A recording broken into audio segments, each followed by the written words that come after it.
दोस्तों, इस वीडियो के माध्यम से हम अपने नेक्स्ट टॉपिक जो है पूर्व मध्यकालीन एवं दक्षिण भारतीय राज्य से जो प्रश्न पूछे गए हैं, केवल 5 ही प्रश्न पूछे हैं 10 सालों में। पांचों प्रश्नों को एक बार देख लेंगे। ये एक प्रश्न है 2020 में पूछा गया था। नीचे 2 कथन दिए गए हैं जिनमें से एक को कथन ए तथा दूसरे को कारण आर कहा गया है। यानी कथन ए असर्शन हमें चोलों के विषय में उनके पूर्ववर्ती राजवंशों की अपेक्षा अधिक जानकारी है, और कारण है यानी रीज़न है चोल शासकों ने मंदिरों की दीवारों पर अभिलेख उत्कीर्ण करने का चलन प्रारंभ किया जिसमें उनकी विजयों के ऐतिहासिक विवरण दिए जाते थे। नीचे दिए गए कूट में से सही उत्तर का चयन कीजिए। कूट दिए हैं, फर्स्ट है ए और आर दोनों सही हैं और आर ए की सही व्याख्या करता है। बी है ए और आर दोनों सही हैं परंतु आर ए की सही व्याख्या नहीं करता है। और सी है ए सत्य है लेकिन आर गलत है। और डी है ए गलत है परंतु आर सही है। इसके पहले वीडियो में हम आपको बताए थे कि जब इस तरह से या तो कथन कारण या कूट वाले प्रश्नों में क्वेश्चंस पूछे गए हों तो अगर आपको बनता है तो बढ़िया है, नहीं बनता तो आप इसमें दोनों लगाइए। यानी इसमें जो इसका ऑप्शन है ए और आर दोनों सही हैं और आर ए की सही व्याख्या करता है, यही आंसर को टिक करिए। क्योंकि अधिकांश प्रश्नों में देखा गया यूपी पीसीएस इसी तरह के ऑप्शंस को सही करता है। अगर कूट में है तो ए और दोनों सही है, वो आंसर भी सही होता है अधिकांशतः, तो इसका आंसर भी ए होगा। नेक्स्ट प्रश्न है, निम्न में से कौन सी संस्था विदेशी व्यापार से संबंधित थी? तो इसमें व्यापार 2 संस्थाएं इसमें दे दिया गया था जिसका आंसर भी आयोग ने बाद में दोनों को माना, नानादेशी और मणिग्राम। फिर नेक्स्ट प्रश्न देखते हैं, निम्न में से कौन विक्रमशिला विश्वविद्यालय के संस्थापक थे? तो इसमें ऑप्शन है गोपाल, धर्मपाल, देवपाल और महिपाल। ये चारों पाल वंश के शासक हैं जिसमें से पाल वंश के 2 प्रमुख शासक हुए धर्मपाल और देवपाल। तो धर्मपाल ने कई विश्वविद्यालयों की स्थापना की, उसमें से विक्रमशिला एक था। विक्रमशिला उन्होंने बिहार में स्थापित किया और बिहार में ही नालंदा के पास एक और विश्वविद्यालय की स्थापना उन्होंने करवाई थी जिसका नाम था ओदंतपुरी। तो विक्रमशिला ओदंतपुरी के अलावा एक और उन्होंने बंगाल में विश्वविद्यालय की स्थापना करवाई थी जिसका नाम है सोमपुरा।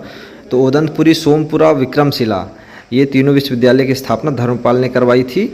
ओदंतपुरी में कहीं कहीं देवपाल भी दे दिया जाता है क्योंकि देवपाल और धर्मपाल दोनों ही प्रतापी शासक थे पाल वंश के। अगला प्रश्न देखते हैं, निम्नलिखित में से किसने हिरण्यगर्भ धार्मिक यज्ञ कराया था? हिरण्यगर्भ का मतलब होता है कि हिरण्य यानी स्वर्ण और गर्भ यानी गर्भ। तो हिरण्यगर्भ का मतलब है कि स्वर्ण सोने से भरा हुआ गर्भ। इसमें ये एक यज्ञ होता था क्योंकि धार्मिक कार्य है, ये एक प्रकार का वैदिक यज्ञ था। और इसमें हिरण्य के आकार की वेदी बनाई जाती थी यज्ञ करने के लिए। और ये एक तरह से तुलादान की जैसे है, जैसे प्रतापी राजा तुलादान करते थे, एक तरफ स्वयं बैठ जाते थे और एक तरफ सोने जवाहरात से उसको तौलते थे। उनका जितना वेट होता था उतना ही वो हीरे जवाहरात दान में देते थे। तो वैदिक यज्ञों में हम बहुत सारे कई प्रकार के यज्ञ देखते हैं।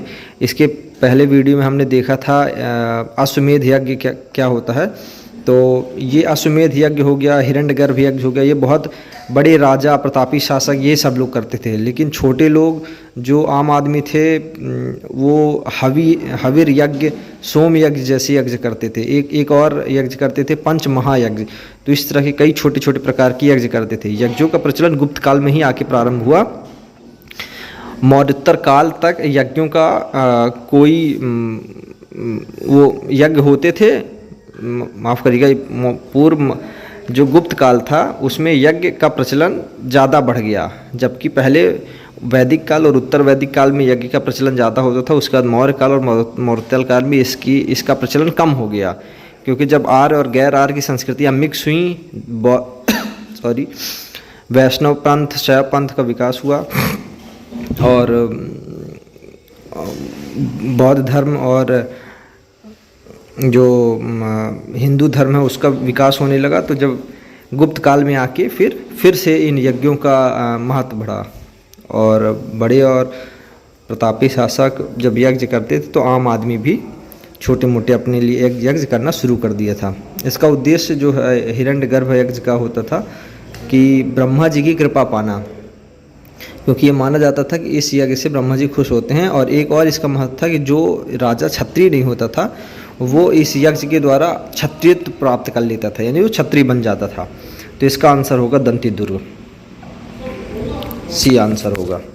ठीक है, फिर अगला प्रश्न है, निम्नलिखित में से कौन त्रिकोणात्मक संघर्ष का हिस्सा नहीं था? तो त्रिकोणात्मक संघर्ष का हिस्सा चोल नहीं था, क्योंकि जब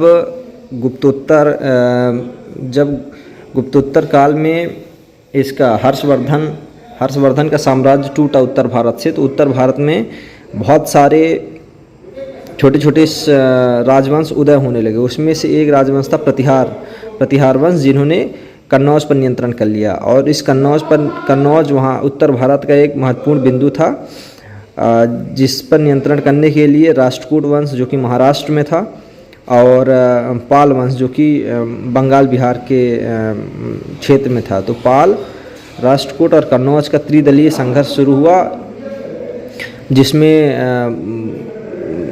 किसी को सफलता नहीं मिली। और आगे मिहिर भोज और महेंद्र पाल जैसे योग्य शासक भी आए, लेकिन युद्ध के चलते तीनों के साम्राज्य का पतन हो गया। और इन साम्राज्यों के पतन के बाद बहुत सारे छोटे राज्य का उदय हुआ। जैसे उत्तर में राजपूत राज्य बने, जिसमें दिल्ली में तोमर वंश बना, अजमेर में चौहान वंश हो गया। फिर उसके आगे विग्रह राज चतुर्थ के काल में दिल्ली पर चौहानों का कब्जा हो गया। उसी विग्रह राज चतुर्थ का जो वंश था, उसी वंश का एक महत्वपूर्ण शासक था पृथ्वीराज चौहान, या जिसको राय पिथौरा भी कहते हैं। गुजरात में सोलंकी वंश बना, मालवा में परमार वंश का एक महत्वपूर्ण शासक भोज परमार हुआ। तो इस प्रकार से बहुत सारे छोटे छोटे राज्यों का उदय होने लगा। तो इसका आंसर डी हो जाएगा, चोल वंश। तो ये 5 प्रश्न थे। आपको इन पाँचों प्रश्नों का एनालिसिस कैसा लगा कमेंट के माध्यम से बताइएगा। और इस वीडियो को अपने दोस्तों के साथ शेयर करिए, लाइक करिए, सब्सक्राइब करिए। और कोई अपना सुझाव है तो कमेंट के माध्यम से बताइए, हम इसमें और क्या सुधार कर सकते हैं। Thank you.